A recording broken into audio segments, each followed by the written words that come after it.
Ways to stop bullying at school, addressing children's needs.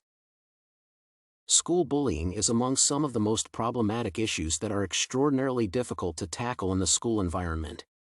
Due to the lack of control over relationships between students, teachers tend to ignore or even remain unaware of the instances of school bullying, leaving younger students to deal with the challenge of facing their bullies entirely alone. Therefore, to manage the increasingly troubling problem of bullying, one will need to introduce measures that will reinforce teachers' control over the school and students' behaviors, at the same time encouraging learners to accept appropriate values and morals.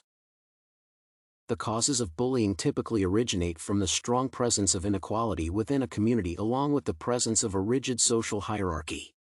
Therefore, anyone who does not fit into the said hierarchy or fails to accept or follow the established standards is ridiculed and ostracized.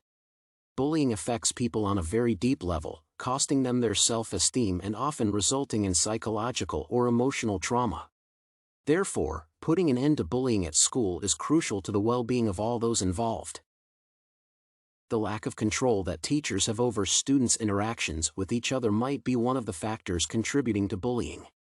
Therefore, creating settings where educators can intervene and address the needs of the victims of bullying should be necessary. As long as a teacher stays indifferent toward the acts of bullying, students receive a very harmful message about their behaviors is not only tolerated but also validated and, thus, possibly, encouraged. As a result, bullying intensifies, and the victim receives an even greater amount of hatred. Thus, educators need to participate in the management of the problem. Increasing the role of parents is another step toward eradicating bullying. Parental involvement will make the education process more effective and promote the necessary morals and values to students. Moreover, family support will be crucial for the victims of bullies. Likewise, bullies themselves will also need to address the family issues that lead them to their outrageous behavior. Therefore, it is important to ensure parental involvement during the management of the bullying problem.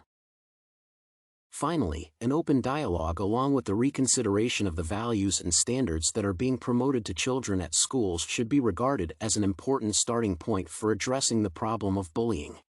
Students need to understand what leads to the development of a bully, how a victim can respond to the act of violence, and what environment should be fostered in schools to prevent bullying from happening.